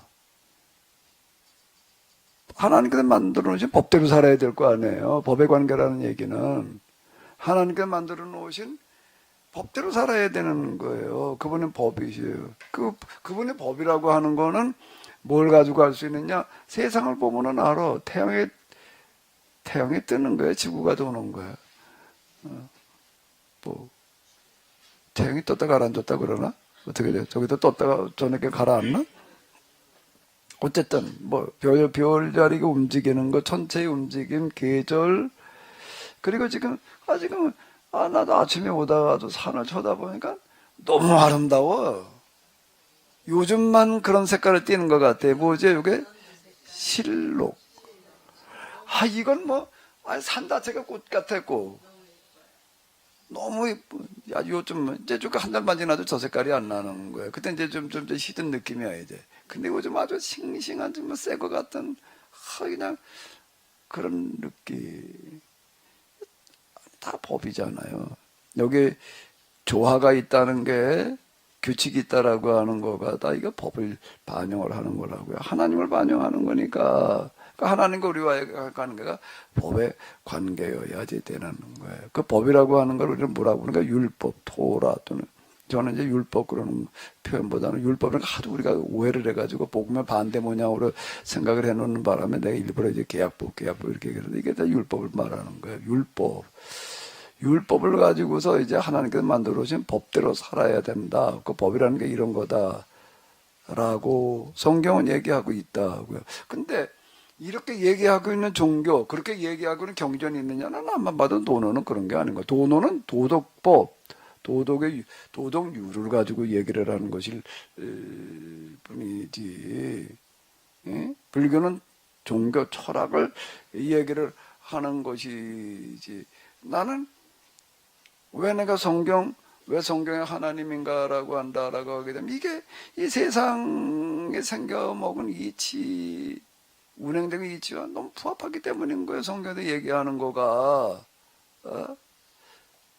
부합하기. 그러니까 난 유일한 방법이다 말이야. 이 방법대로 하는 거가. 그럼 성경을 요즘 포럼 이런 거 하고 그러면서도 내가 이제 하는 그런 얘기가 성경을 어떻게 해석해야 되냐? 다양하게 해석할 수 있어. 학문의 자유를 가지고 이렇게 말할 수는 있지. 그럼 그게 과연 올바른 해석이냐라고 할 때는 딴 얘기라는 얘기예요. 올바른 해석은 하나밖에 없는 거예요. 성경을 올바르게 해석하는 방법도 하나일 수밖에 없다고. 여러 가지로 해석을 해놓고 그럼 헷갈려가지고 어떡하라고 그러면 네? 다양성 어쩌고 저쩌고 다양성 말은 좋은데 다양하게 해석을 해놓고 그러면 어떡하라는 거야. 성경을 해석하는 진짜 정도는 하나여야 돼. 그럼 성경에서 보는 관점으로 봐야 되는 거야. 하나님 보시는 관점으로 봐야지. 그게 유일한 성경을 해석하는데도 유일한 유일한 관점밖에 없을 것 같아. 그래야지 이게 일관성이 있는 얘기지. 다양하게 해석해놓고 이렇게도 믿어라 저렇게도 믿어라 얘기해놓고 헷갈려. 단지 그냥 통일성 예수님의 구세주라는 걸 믿으면 그냥 다 같은 거야. 이래나 버리게 되면 이게 뭔 소리라는 거야 도대체가 이놈에게. 구원에 예수님으로 믿음으로 구원받을 수도 있고 행위로 구원받을 수도 있다. 이게 다양하다 이렇게 말을 해버리게 되면은 그럼 어떡하라고 이게 그러면. 그럼 말이 안 돼. 그러니까 모순이야 그 자체가. 절대에 이르는 길은 한 가지이지. 그게 그 절대인데 거기가 여러 가지 있다면 여러 가지가 똑같아야 되지 그게. 그러니까 당연한 논리적인 귀결이에요 이런 거는요. 이렇게도 해석하고 저렇게도 해석하고 그럼 곤란한 얘기가 되는 거예요 이거는요. 그러니까 이제 제가 지난 수요일날 얘기를 했나 언제 얘기를 했나 해석이 하나님으로부터냐 사람으로부터냐 예수님께서 사람으로부터는 건 마귀로부터다라고 하는 것과 동일한 얘기가 돼버리고 만다 이제 그렇게 얘기를 하는데 아주 그걸 싸우죠. 정말 공감되는 부분들이 많아요. 그러나 그게 세상 다른 분야 다른 학문이란 몰라도 성경을 가지고 구원의를 가지고 하나님을 얘기하는 데 있어서는 다양하게 얘기할 수 있다라고 얘기를 한다면 그건 곤란한 얘기가 되는 거예요. 다양한 결론에 도달하게 되면 그걸 어떻게 해 그럼? 그러니까 하나님 여럿인가? 산에 올라가는 길하고 하나님께로 가는 길이 같은 게 아니라고. 산이 절대가 아니지. 하나님은 절대자인데 절대자한테 가는 길이 어르시 어떻게 가능해? 절대자의 말씀은 성경을 여러 가지로 해석을 해놓는 것도 불가능한 얘기고 그것도 모순이고 그것도 난 앞만 봐도 아닌 것 같아. 다원주의 뭐 기타 등등 이렇게 얘기를 하는 거. 난 경주 최부자가 구원받았다. 쉽게 우리가 그냥 받았으면 하지만은 그렇게 얘기할 수 있는 거는 좀 두고 봐야 될 것 같아요. 좀 따져봐야 될 일이 좀 많을 것 같아요. 그거는요. 그 계약법에 진짜 부합한 건가? 라고 하는 거. 근데 그게 진짜 계약법에 부합하다라고 한다면은요. 정말 그렇게 하는 사람이라고 하다라고 하게 되면 자기 집안에서 나가가 아니라 그걸 가지고 확산시키는 어떤 방법을 취해야지 그게 온전한 거예요. 그게 계약법이에요. 계약법을 구원받는다라고 하는 거는 그러니까 그런 면에서 그가 그 가혼을 가지고 가족들이 착실하게 살았다라고 하는 것은 거기까지도 아무나 할 수 없는 그런 걸 했다라고 하는데 그게 과연 진짜 구원에 이를 만한 방법이라고 얘기를 할 수 있느냐라고 얘기를 할 때에는 그건 좀 우리가 따져봐야 될 게 너무 많아. 난 쉽게 그렇게 그냥 난 구원받았다 그런 적 없어. 내가 또 그렇게 얘기했다 그래. 여러분들 난 물어봤을 뿐이지. 물어보니까 나야 많은 분들이 그렇게 얘기하더라. 그래야지 나보고 내가 그렇게 구원받았다고 그랬다라고 어디 가서 얘기하지 말아요. 아니, 그러면 목사님 그 구원에 이를 만한 방법, 실천정에 있어서 방법이 지금 문제라고 지금 언급하셨잖아요. 근데 뭐 저희에게 다시 한번 또 그 방법적인 면에서 한번 정리를 해주세요. 뭐 구원에 이르는 방법? 계약법. 계약법 실천 방법에 있어서 자꾸 뭐 오늘은 최부자가 주제가 된 것 같아요. 근데 그거를 후세들에게 또 교육을 통해서 또 교육 사업을 통해서 최부자 자신 집 가문뿐만 아니라 그 정신을 이어가기 위해서 교육 사업을 벌이고 했다는 거는 목사님 지금 말씀하신 거에서 그 방법조차도 좀 일맥상통하는 게 아니었나. 그리고 뭐 저도 한마디 하자면 우리 생각은 어떻게 돼? 구원 받았다는 거야, 안 받았다는 거야? 최 권사님 아까 얘기하신 것처럼 우리 같은 사람은 그렇게 실천도 못하고 믿음도 없고 우리는 구원의 어떤 대상 자꾸 오늘은 구원이 뭐 또 죽어서 천국 가는 것 같은 그런 또 느낌의 구원을 지금 자꾸 또 말하고 있는 것 같고 그러니까 뭐가 좀 혼동되는 것 같은데 그런 것 같아요. 우리는 실천도 못하고 믿음도 없고 우리는 어떡하나. 최부자 같은 그런 분들조차도 참 뭐 지금 목사님 얘기하신 대로 그 가문에서는 그렇게 실천했을지 몰라도 계약법 정신에 맞는 어떤 방법까지도 한번 따져봐야 된다고 말하면 그러면 우리는 어떡하나 이제 그런 생각이 들고 계약법 실천의 방법에 있어서는 이제 그 교육 사업을 통해서 그 정신이 이어지고 많은 사람들에게 영향을 미쳐서 사회에 그 방법이 확산되게 그 방법까지도 좀 맞지 않나 그 생각이 들은. 최 권사님은 걱정할 게 없을 것 같은데 최씨잖아. 경주 최부자 후우선 최씨 아니에요?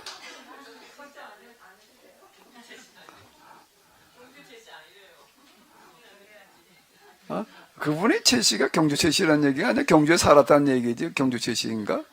그건 또 딴 얘기고. 이제 그건 하나님께서 판단하시고 하실 일이, 우리가 뭐 받았다 못 받았다 얘기한다는 것 자체가 사실 이제 쉽지 않은 얘기. 우리가 그걸 어떻게 알아요? 우리가 할 수 있는 영역이 아니야. 그거 하나님의 영역이지. 그거는 이제 우리는 이제 여기까지 얘기를 하는 거고. 예, 예. 저 최부자 후에 얘기해 보세요. 아니, 확실한 건 저는 못 받아요. 제가 하는 꼬라지를 지금 보면 전 아니에요.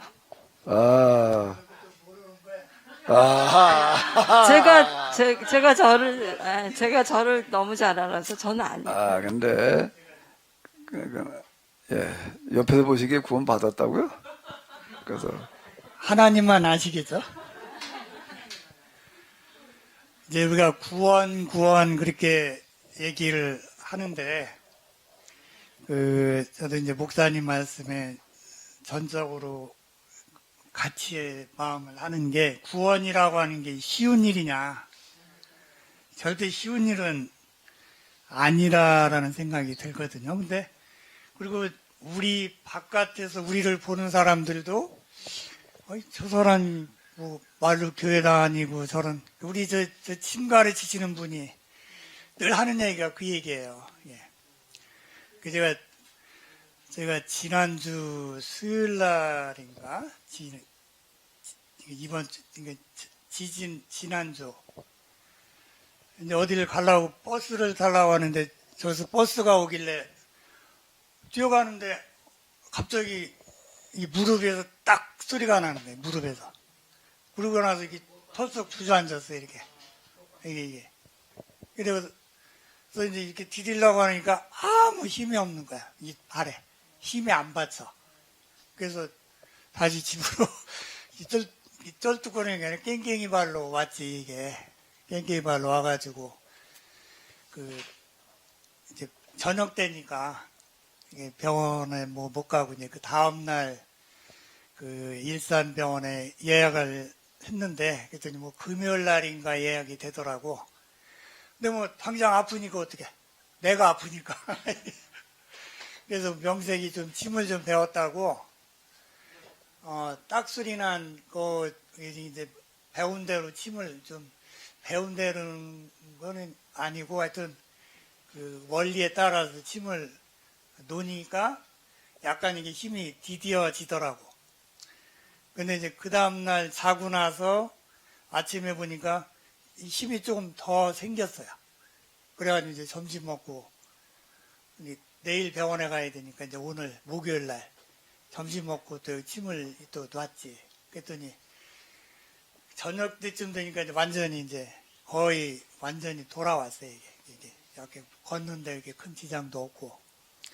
그걸 보면서 이 양반 침도 좀 대단한 면이 좀 있구나, 그런 생각을 드는데, 이 양반이 이제 우리 다 목사들, 장로들의 침을 배우는 사람들이 이게 보니까 참 한심한 거야. 이게 뭐가 한심하냐면은, 교회 목사고 장로라고 하는데 말만 하는 거야. 말만 하지, 이 양반은 행함이 하나도 없는 거야. 도대체 행함이 뭐가 있냐. 그 말 들으면 이제 행함이, 나도 아무것도 없지. 행함이 아무것도 없어서 나도 좀 뭔가 좀, 그래도 나중에 뭐 하나님 앞에 쓰면 내가 뭔가 행함 뭐 조금이라도 뭘 좀 보여줘야 될 거 아니야. 이게 보여준다고 별거 아니겠지만, 여하튼 간에 내가 평생 이대로 그냥 뭐 말로만 말하자면 뭐 하나님 믿는다고 하고 이렇게 살다가 그대로 가버리면 내가 하나님 앞에 면목도 없을 것 같아. 아까 세명이면서 얘기한 대로 예수님이 너 이리 와라 해도 내가 이 얼굴 가리고 뒤로 도망갈 것 같아. 뭐가 있어야 말이지. 그래서 이 양반이 이제 그 침 가르치시는 분의 뜻이 뭐냐면은 이게 무료로 이게 정말 아프고 돈 없는 사람들, 그런 사람들한테 이제 그냥 침으로서 도움을 주는, 그리고 좀 이렇게 보니까 좀 그런 것들이 여러 가지가 있기는 있더라고요. 침으로 효과도 있고 그런 것들이. 근데 이게 보니까 무료로 가르치고 해줘라는 말을 이 목사들 장로들이 그걸 잘 아니 그렇게 안 듣고 이걸 해가지고 어떻게 좀 내가 유익을 좀 얻을까 그런 쪽으로 생각하는 게 이 양반 눈에 보이는 거야. 자기는 이걸 좀 이 하나님이 주신 이 우리나라의 K 침술이니까 그걸 값없이 이렇게 펼쳐 나가기를 원하는데 가만히 보니까 이 그런 게 아닌 것 같은 거예요. 맨날 그래서 엄청 혼을 내는데 이게 구원이 이 양반 얘기하는 게 그거예요. 네가 이렇게 해가지고 구원을 받았다고 할 수가 있냐 하는 얘기가 그 얘기예요. 근데 이제 제가 그 구원받는 게 참 얼마나 어렵냐. 이게 이제 그 텔레비에 보면 동물의 세계에 보면 그 새끼 거북이 이제 모래 이렇게 나와가지고 막 바다로 가다가 뭐 새들이 와서 다 쪼아 먹잖아. 그걸 보면서 너무 불쌍하잖아 이게. 왜냐면은 거북이 새끼가 이제 엄마 거북이가 이제 한 30cm 땅을 모래를 파고 거기다가 이제 알을 뭐 한 200개인가 300개 정도를 거기다 알을 놔요. 그러고 나면 이제 한 3주 정도 있으면 이제 알에서 이제 새끼가 나오는데 그때쯤 되면 알이 딱딱해져요 이게. 거북이 알이.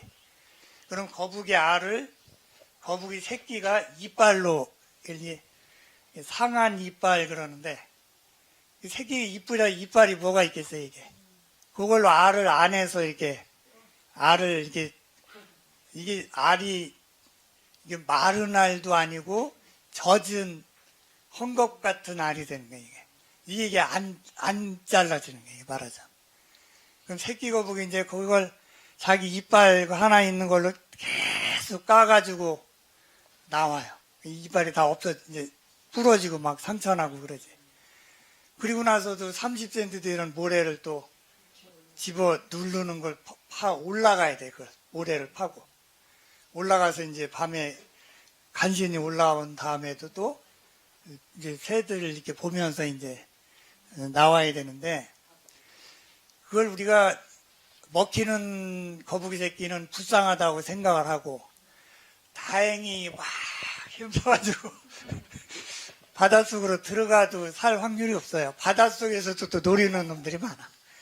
뭐 물범이니 뭐 이런 것들이 다 잡아먹어요. 그래서 뭐 0. 몇 프로인가 0.1%도 안 되게 살아남는데 그게 이제 제 생각은 저기 너무 불쌍하다. 사람이 옆에 있으면 새들 좀 내쫓고 가게 해줘야지 왜 그냥 보고만 있나. 근데 그 사람들은 절대 그렇게 안 해요. 왜냐하면 이게 법이기 때문에 저렇게 해서 법이 맞춰지는 거예요. 개체수가 맞춰지는 거죠 이게.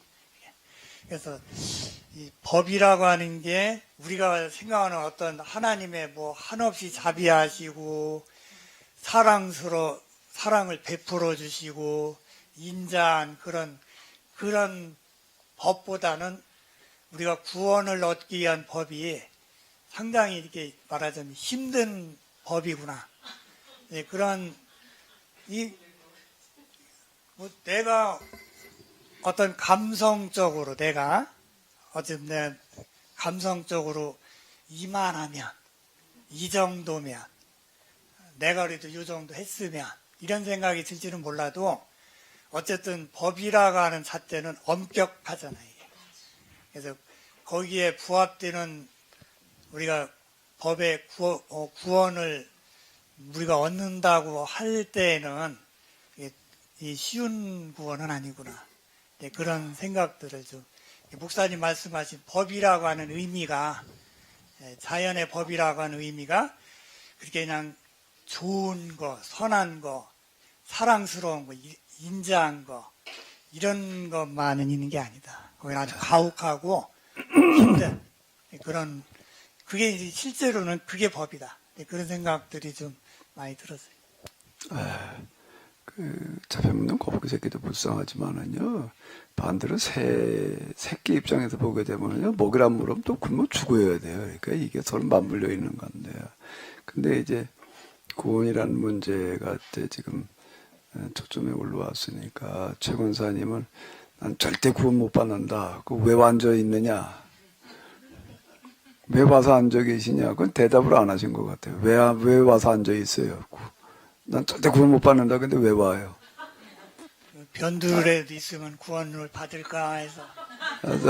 최 권사님이 얘기를 해봐요. 최 권사님이 얘기를 해봐요. 난 절대 구원 못 받는다 그랬잖아요. 조금 아까. 그래 왜 와요, 그럼? 제 꼬라지를 보니까 저는 아니고요. 그냥 뭐 습관적으로 아는 것도 아닌데, 글쎄 모르겠어요. 저도 잘 목사님은 여기 왜 설교하고 계세요?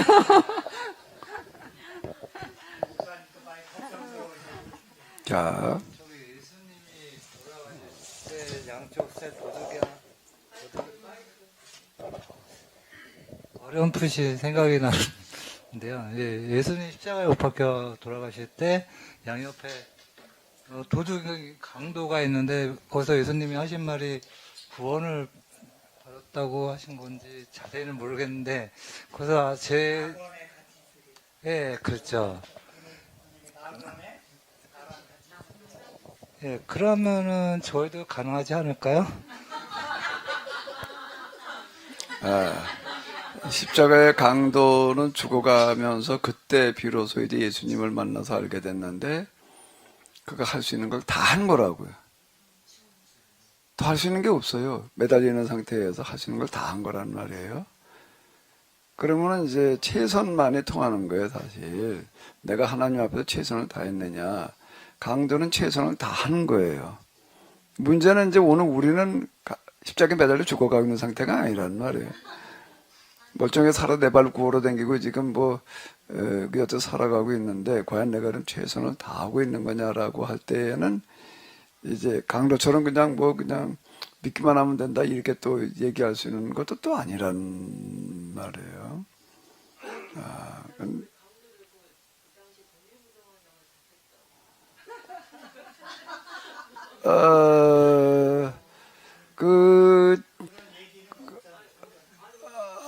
파렴치범은 십자가에 매달아 죽이지를 않아요. 도둑질하는 것도 십자가에 매달아 죽이지를 않는다. 그 로마의 법에 의하게 되면은, 그건 로마 제국에 저항한 자만 갖다가 십자가형을 가하는 거지, 도둑질하는 것 갖다가 십자가에 못 받아 그렇게 십자가 그렇게 남발하지 않는다고요. 십자가형에 죽었다라고 하는 거는 로마 제국에 저항한 자, 반역자들을 갖다 죽이는 게, 예수님 반역자를 몰려가지고 십자가형을 받은 거라고요. 그게요. 근데 자 이제 어쨌든 그거고요. 뭔 얘기하려고 다 잊어버렸네. 자 이제 최 권사님은 절대 구원받지 못한다 그러면서 지금 이제 여기 왜 나와서 앉아 있느냐라고 할 때에, 내가 이제 여기 이 가사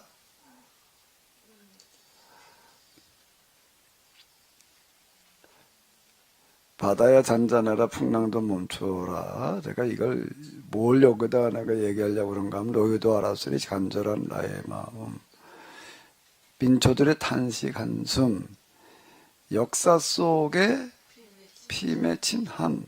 자, 이스라엘의 가나안 입주라고 하는 것은 이스라엘 사람들 그것만 가지고 얘기가 될 수 있는 게 아니라, 태양이 멈춰섰다, 바다가 갈라졌다라고 하는 것은 역사 속에서 당했던 민초들의 탄식 한숨이 다 모아져서 그때 그 순간이 왔다라고 이렇게 해석을 해야지. 제가 그렇게 해석을 하는 거예요.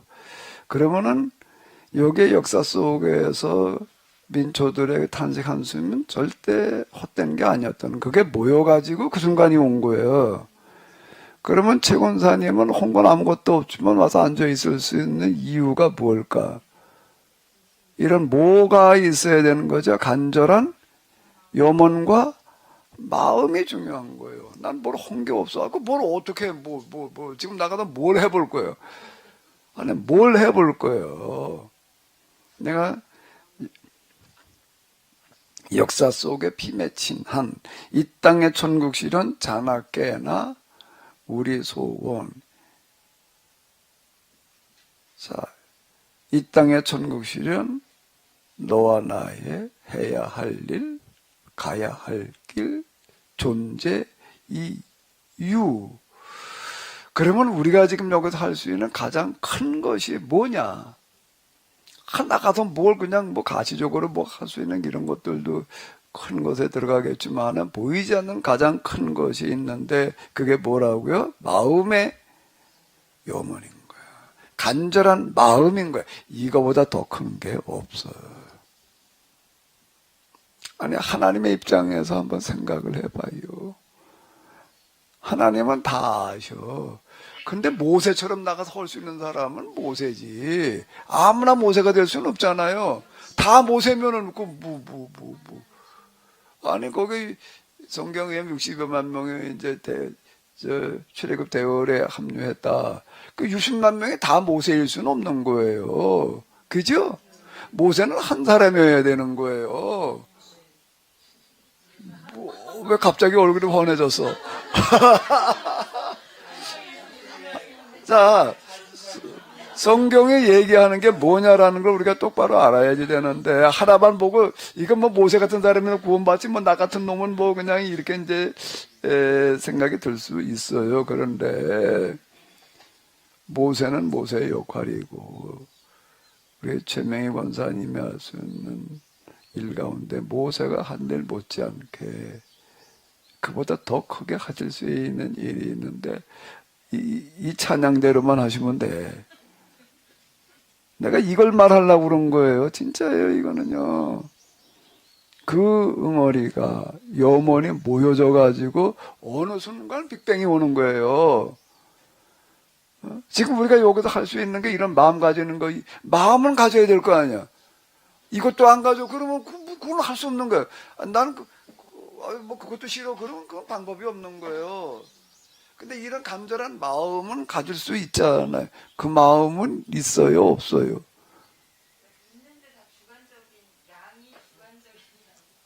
어제 마이크 찍고 얘기를 해봐요. 최 권사님 왜 여기 와서 앉아 있는가라고 할 때, 그러면 나는 도저히 구원받을 자격이 없어. 확실해.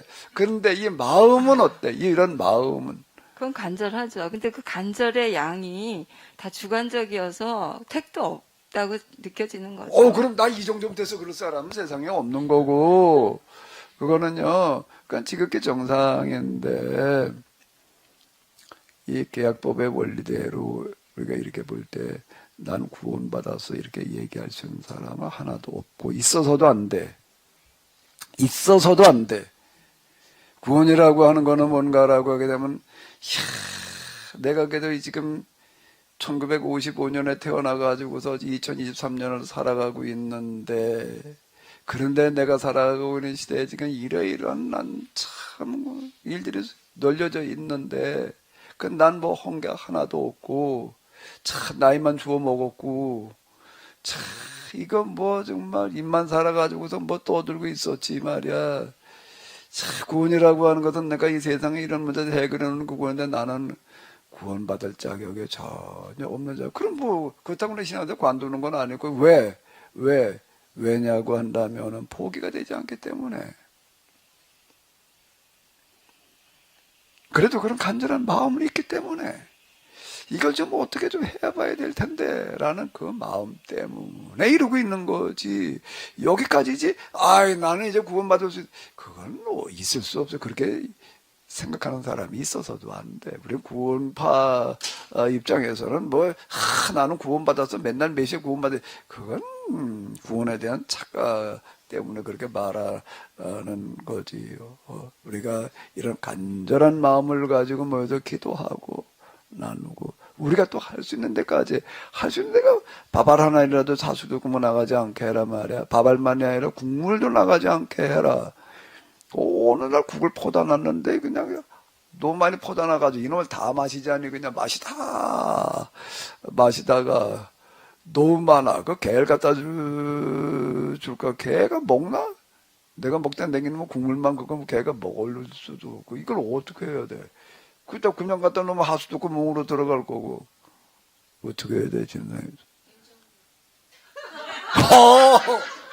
냉장고에 넣었다 어떡하라고? 그 다음날 또 먹으라고? 그 교회 냉장고에다 넣어놨다가 그 다음 주에 와서 또 먹어야 되나? 교회도 내 교회 얘기야, 교회 얘기. 내가 떠다 먹으라 그러면 내가 먹을 만큼 떠오겠는데 한 그릇 떠다 놨으니 이는 먹다 다 마실래니까. 최 권사님 내가 너무 황태국을 맛있게 끓인 날이었어요. 그날만이 아니야. 뭐 황태국만 그런 게 아니고 이따금 그럴 때가 있어요. 도무지 다 마실 방법이 없어요. 그 내 방식이야. 그 슬그머니는 어떡하나 하면 저기다 나무 헌태다 줘. 너무 가까이 주면 안 되고 좀 일정한 거리에다. 왜? 뭐 하라고? 왜? 하수도를 그럼 수지를 오염시키니까 그냥 나무에다 너무 많이 갖다 주워버리게 되면 또 땅이 오염되겠지만 그 정도는 아니니까 이제 슬그머니 갖다가 이제 그렇게 하는데 우리가 진짜 하수도 구멍으로 아무거나 나가는 게 없게 하자. 그 다음에 우리가 쓰레기 철저하게 분리하자. 내가 얘기하잖아요. 이것만은 우리가 좀 지켜라. 응? 내가 그러면은 뭔가라고 해도 현재 우리가 지금 할 수 있는 상황에서 우리가 최선을 다하는 거다. 근데 그것도 적당히 하려고 그러면 곤란한 얘기가 되는 거예요. 목사님 계약 공동체에서도 이렇게 좀 정리를 명쾌하게 해주죠. 다들 고민하고 갈등하고 힘들어하고. 맨날 얘기해도 그래. 뭐 내가 이 얘기를 한두 번 해. 내가 이게 수없이 얘기를 해도 까마귀 고기대로 주워 먹었는지 왜 그런 거 그렇게 잘 까먹어가지고 또 얘기를 하라고 그러고 있어. 이게. 내가 지금 저기 뭔가라고 하게 되면은요. 목요 성경 공부에서 다 이런 고민하고 갈등하고 막 힘들다고 그러고. 내가 지금 뭔가 하게 되면은 내가 우리 여기 음성에 가가지고서 조그마하게 저 자연 치유 어쩌고 저쩌고도 저렇게 만들어 놓은 것도 나는 간절한 마음으로 한 거야. 무슨 마음? 그 마음 중에 하나가 뭐예요? 이 땅에 정말 이 질병된 이 현대 질병이라고 하는 것에 시달리는 사람들이 너무 많아. 지금 암 환자가 80%예요 지금. 그리고 지금 고혈압, 당뇨, 널려 있는 게 이런 건데, 정말 이런 것들이 이 세상에서 없어지기를 바라는 마음으로, 내가 좀 돈이 더 여유가 있었으면 좀 더, 내가 요즘 그런, 이거 한 50평만 됐어도, 계단도 실내도 올라가게 딱 이렇게 해놓고, 좀 이렇게 할 텐데. 40평에다 맞추려니까 이게 방법이 없어. 그 공간을 만들어내려니까 이게 정말 1층에도 2층 올라가는 계단도 이게 바람밖에 올라가는 기분이고 말이야. 바깥에서 또 들어가는 것도 그렇고 또 1층 올라가는 거, 우리 현관 올라가는 거, 누가 와서 그래, 계단이 어떻대나 누가 몰라. 그럴 때 방법이 없으니까 이제 그렇게 해놓는 건데 시설이 그렇게 한 건 아니지만은 어쩔 수 없이 그 정도 범위내에서 한 50평만 돼서도 조금 지금보다 훨씬 낫을 텐데 그 50평을 지으려면은 얼마가 더 들어가야 되는가 하면 평당 한 500그릇 내가 직접 했으니까 한 500그릇 얼마가 더 들어가는 거예요.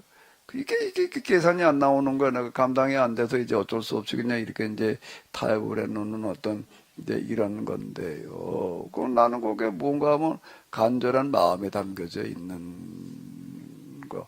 그거 만드는 것도 나는 엄청 힘들게 만든 거예요. 지하에 그거 목욕탕 곳에서 와서 보게 되면 허술해 보일지 모르지만 그게 자재값만 그렇게 내가 대부분 거기다 했는데도 1,000만 원 들어가더라고 그게. 내가 거의 다 했는데 벽도 쌓고 어쩌고 하는 거 내가 다 했어요.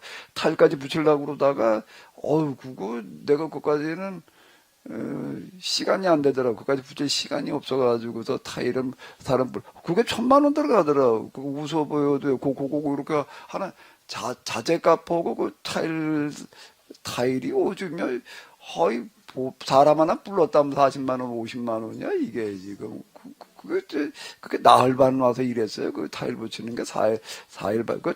저 목욕탕 타일은요, 일반 화장실 벽에 붙이는 타일, 하고, 3배 이상 비싸요. 4배 비싸더라고. 그 타일 값도 그래요. 그 붙이는 것도 시간도 또 엄청 걸리고 뭐고 우수해 보여도 그거 어쩌든다 그렇게 해놓으면서 그래도 여기에 오는 사람들이 진짜 좀 와서 건강해지를 간절히 바라는 마음으로 난 만들어 놓는 거요. 내가 할 수 있는 건 여기까지다. 그 나머지는 이제는 하나님 몫이고 지금 내가 이제 그러고 있는데 우리가 할 수 있는 가장 큰 것은 뭔가 하게 되면 마음이에요. 그래도 하나님은 우리가 뭘 보신다고 그러죠? 내가 너 하는 일을 보겠다 그랬나요? 그런 얘기 없어. 네 뭘 보겠다? 마음을 감찰하시는 이유. 그러면 내가 이 마음을 가지고 있느냐 없느냐가 지금 우리에겐 제일 중요한 거예요. 뭐라고요? 제일 중요한 거예요. 난 거기서 지금 그래도 나무도 하나 갖다 심고 꽃도 하나 심고 그래도 여기 온 사람들이 그래도 와서 꽃을 보고 좀 뭘 좀 보면서 그래도 좀 뭐가 좀 몸과 마음이 회복되어져 가기를 간절히 바라는 마음으로 해. 그럼 더 이상은 내가 해볼 방법이 없는 거야. 우리가 내가 지금 어떤 마음을 가지고 어디까지 하고 있는가 기획 공동체에서 제시하는 방법이라도 충실하게 해봐요. 자꾸 그래도 몇 번 얘기도 또 얘기를 하래. 이제 말 안 해 이제. 실천 부분은 강조를 많이 하셨는데 이 마음의 부분은 그렇게 강조는 안 하셨어요. 그래서 이 가사 하셨나요? 제가 못 들었나 봐요. 아니 근데 하시긴 하셨는데 이 부분이 제일 중요하다. 예, 이 부분이 제일 중요하다고는 강조를 안 하셨어. 제일 큰 거는 네. 제일 큰 거는 내 마음의 문제예요. 하나님은 그걸 보셔요. 그걸 보세요. 그 마음을 보시고 하나님께서 그 마음이 모이고 모여가지고 물고 필반여야지 돼. 여러분들이 여기 열심히 모여야 될 이유가 있어요. 뭘 하러? 그 마음 하나를 보태는 거예요. 내가 이거 가지고도 맨날 얘기하잖아.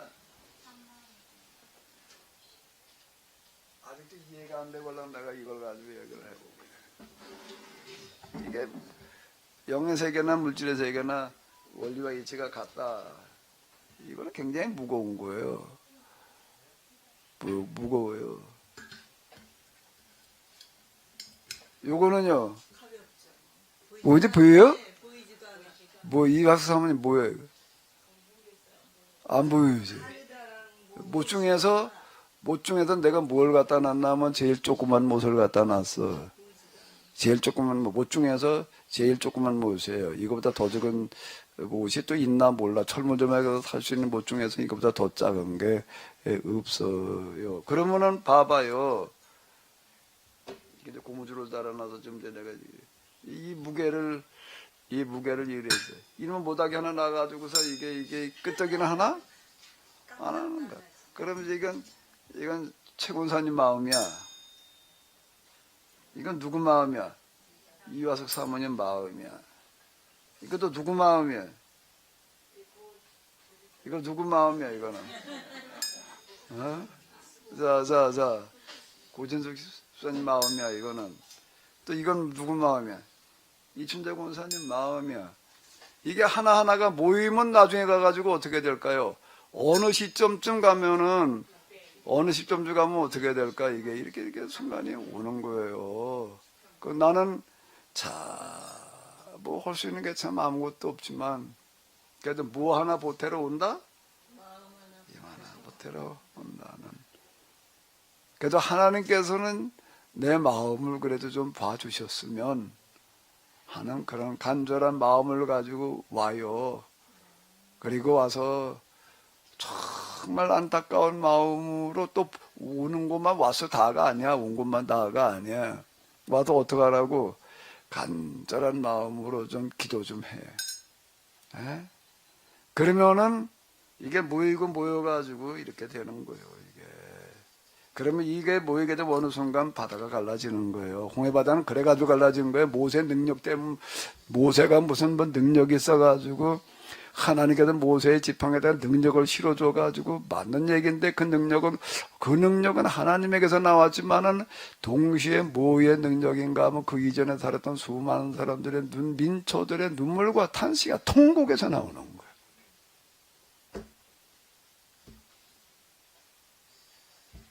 그게 성경 해석이어야 돼. 이 찬양은 난 그걸 얘기한 거예요. 어떤 생각을 가지고 부르셨는지 모르겠는데 우리 찬양을 좀 같이 불러보시자고.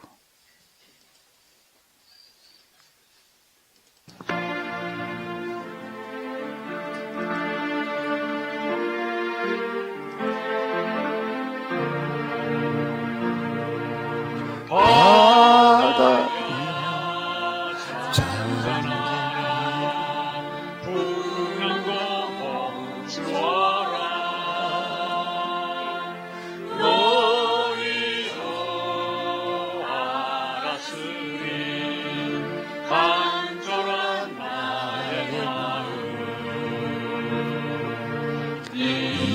땅에 전부지려 자나깨나 우리 소원 이 땅의 천국 시련 너와 나의 해야 할 일 왕야야 길을 내라 대산아 이겨서라 너희도 들었으리 민초들의 단식한 수 이 땅에 전부지려 자나깨나 우리 소원 이 땅에 전부지려 너와 나의 가야 할 길 내야만 멈추어라 따라 너도 계속거라 너희도 보았으리 역사 속에 빛났지만 이 땅에 전부지려 자나깨나 우리 소원 이 땅에 전부지려 너와 나의 조